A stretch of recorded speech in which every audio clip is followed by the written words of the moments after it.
welcome to a new edition of the West Asia Post, our weekly show where we get you a roundup of all things big happening in one of the world's most volatile regions. I'm Ananya Dutta, and before we begin, here are the top headlines from West Asia.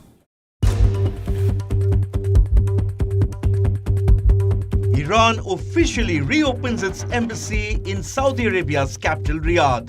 The development follows a deal to re-establish ties and ease a long-standing rivalry that fueled conflicts across West Asia. Saudi Arabia's sporting project achieves liftoff. The civil war in Gulf is officially over, with the Public Investment Fund coming to an agreement with the PGA Tour.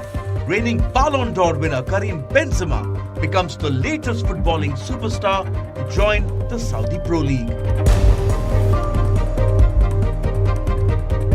The International Monetary Fund urges Lebanon to take urgent action on economic reforms to avoid catastrophic consequences for its economy. And close to 150,000 people march in Tel Aviv's Pride Parade. This is the largest such march in the region and takes place in protest against anti-LGBTQ ministers in the Israeli cabinet. Saudi Arabia is the big newsmaker this week. It is celebrating a Gulf deal that took the world by surprise, one that transcends sport and boosts its geopolitical ambitions. It brings back focus on Washington's relationship with Riyadh, as America's top diplomat, Antony Blinken, flies to the kingdom in a bid to improve ties.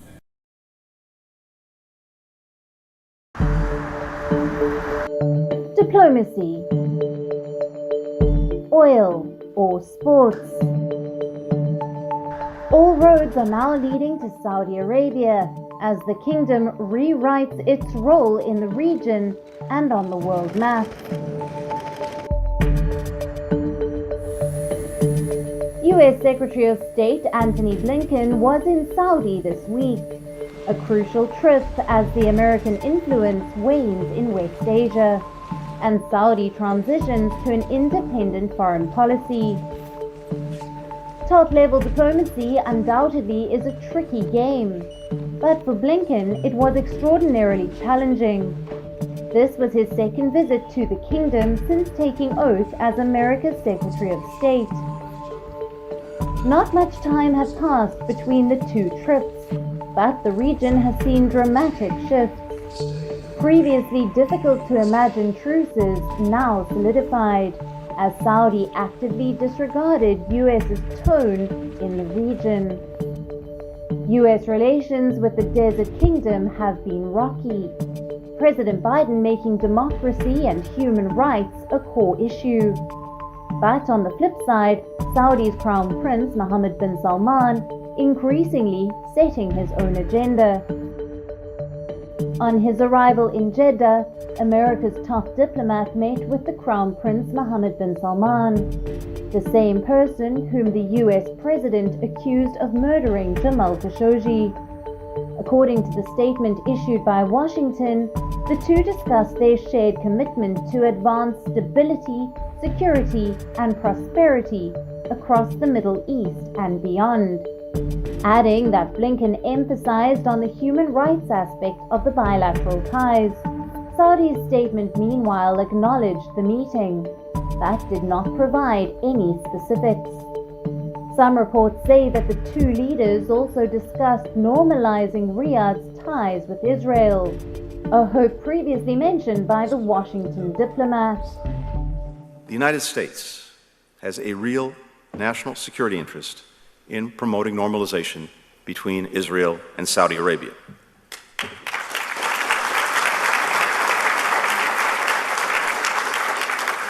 We believe that we can, and indeed we must, play an integral role in advancing it. Next up, Blinken flew to Riyadh, where he sat down with leaders of the Gulf Cooperation Council. On the agenda was Islamic State's presence in Africa and Asia, Iran's nuclear enrichment program. The US will commit $148 million to fight ISIS. The money will go to the global coalition, which was created to tackle the terrorist organization. The total funding goal for the 86-member coalition is just over $600 million. This money will go to stabilization efforts in Iraq and Syria, including security, humanitarian needs, and creating economic opportunities. The US Secretary of State also held talks with his Saudi counterpart.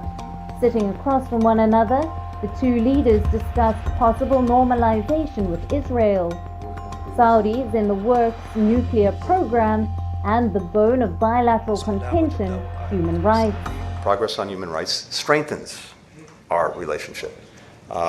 We will continue to underscore, both publicly and privately, the importance that we place on human rights and fundamental freedoms. About human rights, you asked about reform, and I think it's well known that we have gone through a significant reform progress in the kingdom.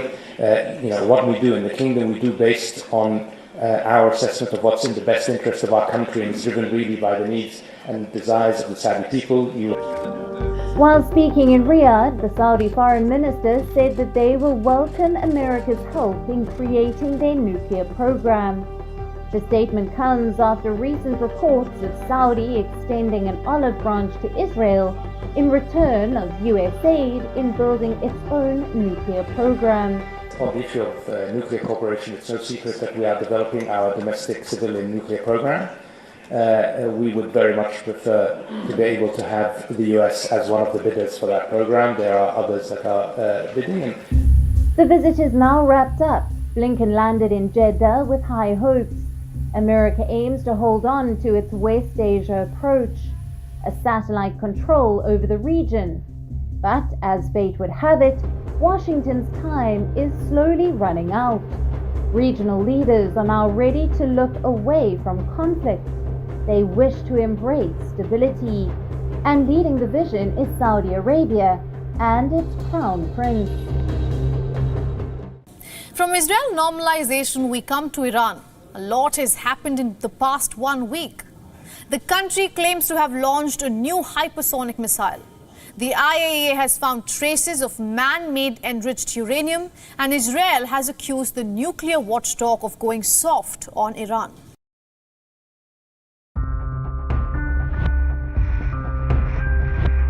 The Fatah, West Asia's first hypersonic missile, the brainchild of the Iranian Revolutionary Guards. A move towards defense preparedness for Tehran, an acclaimed threat to the West.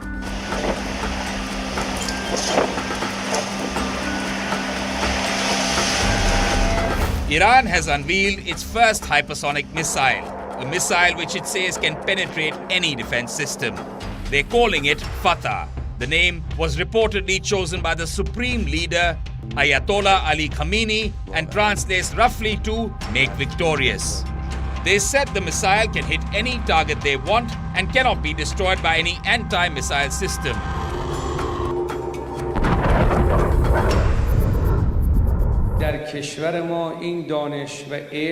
The knowledge and science and defense, as well as missile and military industries, have been indigenous in our country. It is not an imported technology, so threats cannot remove this advanced knowledge and industry. Hypersonic missiles are ones that fly at least 5 times the speed of sound and on a complex trajectory. Both of these capabilities make these missiles difficult to intercept. Iran claims that its precision-guided Fatah hypersonic missile has a range of 1,400 kilometers. It is capable of penetrating all defense shields. At a distance of 1,400 kilometers, we can accurately hit any target we want, and no anti-missile system can deal with it. Making a hypersonic missile is no small feat. Until now, Russia and China have displayed an array of hypersonic weapons. Moscow is the only one thought to have tested them in combat. The United States has also tested hypersonic missiles, but lags slightly behind its two foes. While many military watchers from across the globe have dismissed Iran's claims of making a hypersonic missile, calling it a bluff, Israel has been alerted somewhat. Tehran has refrained from threatening its regional Arc 4 with the claimed mega missile, but has left crumbs for regional watchers to gather. Fatah's current range is just short of the distance between Tehran and Tel Aviv. But the IRGC Aerospace Chief Commander said the elite force can increase it to 2,000 kilometers in the near future. The missile is not the only thing bothering Israel. Just last week, Prime Minister Benjamin Netanyahu accused the IAEA of going soft on Iran. If the International Atomic Energy Agency becomes a political organization, then its oversight activity in Iran is without significance, as will be its reports on Iran's nuclear activity. In any case, Israel, under our leadership, is not standing by idle. We are strongly standing our ground, both publicly and behind closed doors. The nuclear watchdog soon gave its response. Grossi said that the organization will never politicize its work with Iran. We never, ever water down our standards. We stand by our standards. We apply our standards, and if anything, in this process, which is a complex process, which you have been following. We have been strict, technically impartial, as I like to say, very firm, fair but firm. So we are not in the business of watering down or politically adapting anything. The to and fro comes after a confidential report from the IAEA that its investigators had closed their investigation into traces of man-made uranium found at Marivan near the city of Abade. Analysts have repeatedly linked Marivan to a possible clandestine Iranian military nuclear program that the IAEA, the West and other countries say was abandoned in 2003. They had accused Iran of conducting high explosive tests there in the early 2000s. Israel and Iran consider the other as their greatest enemy. On numerous occasions, Netanyahu has said he wouldn't allow Iran to develop a nuclear weapon. Israel has called on the world to keep a military option ready apart from diplomacy, while hinting that they can strike Tehran by themselves if deemed necessary. Amid the drama, claims and counterclaims, Iran insists that its nuclear program is entirely for peaceful purposes. Hoping to do away with political instability, Kuwait has elected a new parliament. The opposition is in majority and no significant partisan player is in the scene. Will this new government end the years-long stalemate? We get you the story.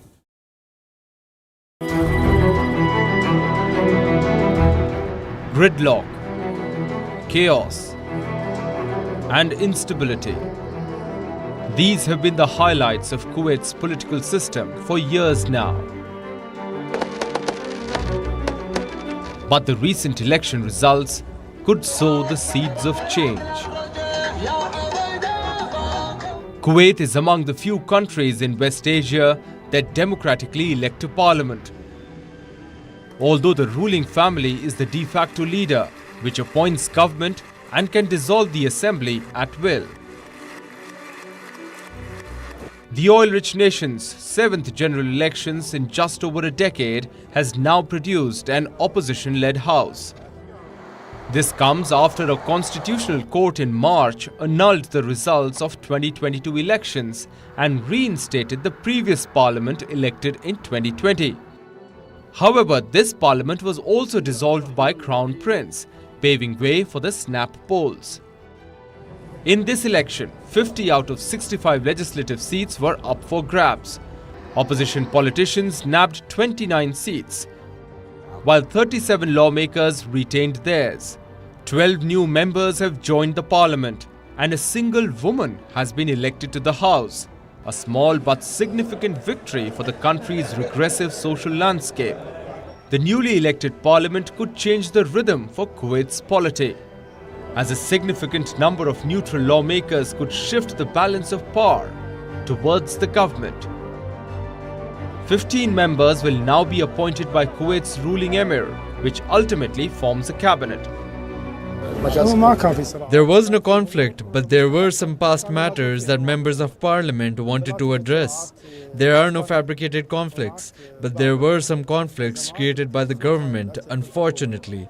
If the government cooperates with the US in the upcoming period, we will extend a helping hand and cooperate with it. And if the government goes back to the way it was, there will be no cooperation.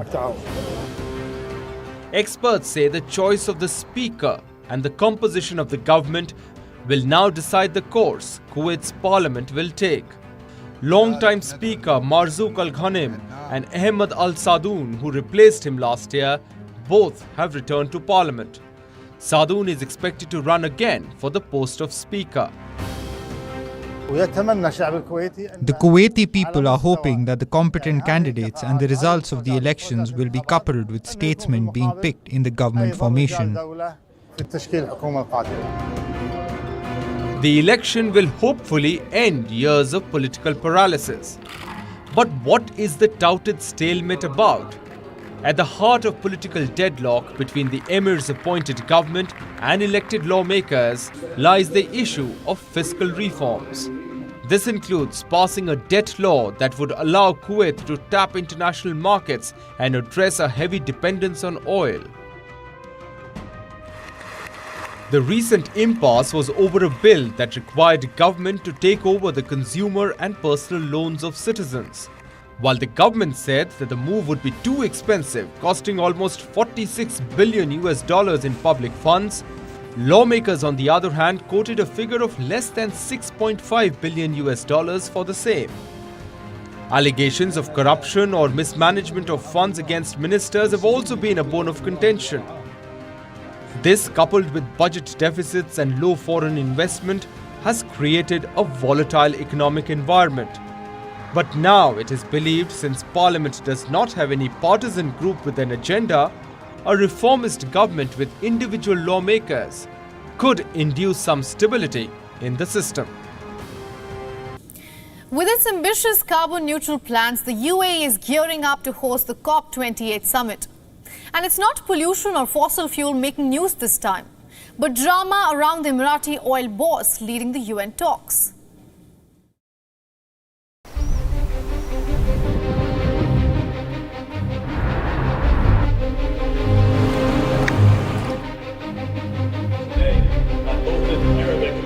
Less than a year to go as the US prepares to host the United Nations Climate Summit. But unlike every year, it's not carbon emissions making news before the key meet, but the one heading the summit. The Emirati oil boss and president of the state oil company Sultan Al Jaber has been selected as the COP28 chief. His portfolio that has earned praises from many now stands as a challenge.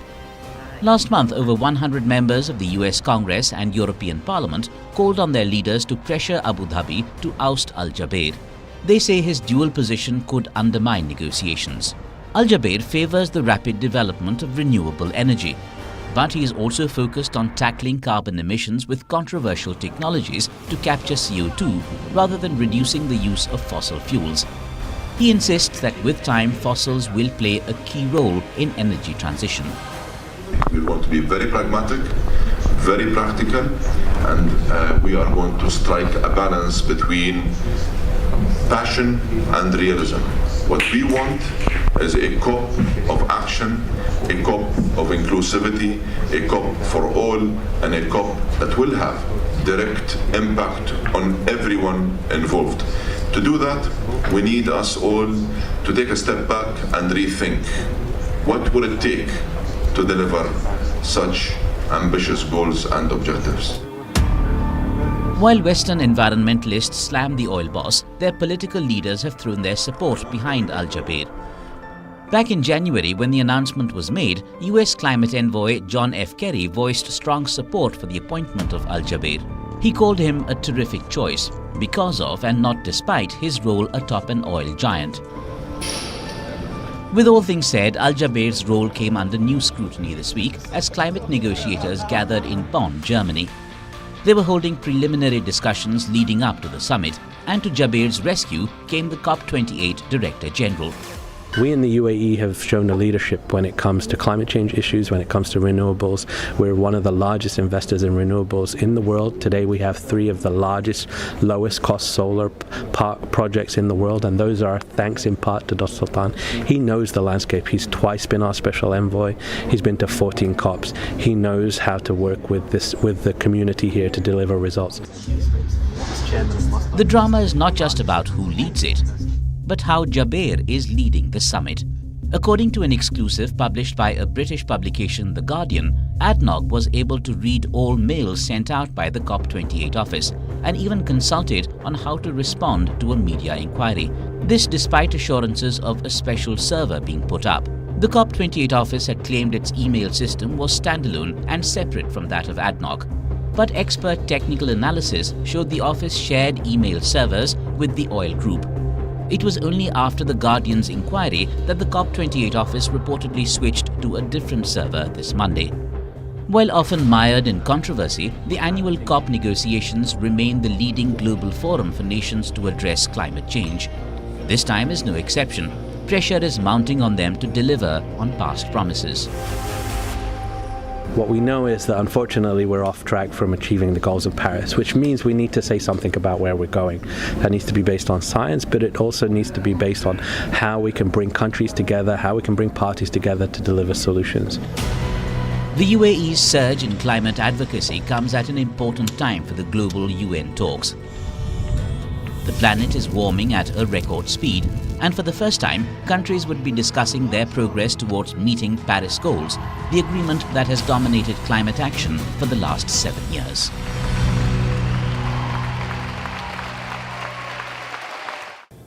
And that is all we have on this week's episode of West Asia Post. I'm Ananya Dutta, and stay tuned to WION next week for an all-new lineup with all developments and fresh takes on everything big happening in the region. Until then, goodbye.